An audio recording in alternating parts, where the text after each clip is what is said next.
Setidaknya ada 10 titik konsentrasi jalur mudik dan lokasi wisata di Sulawesi yang akan jadi lokasi SPBU kantong tambahan.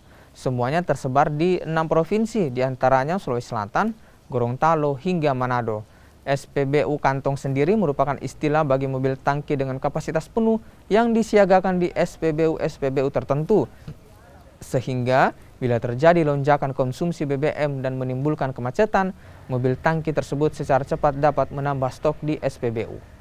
Secara teknis kita menyiapkan beberapa SPBU kantong namanya. Jadi ada beberapa mobil tangki yang disiapkan jauh dari terminal BBM, antisipasi andainya terjadi kemacetan. Jadi kita sudah siap, terutama di daerah-daerah yang menjadi tujuan wisata.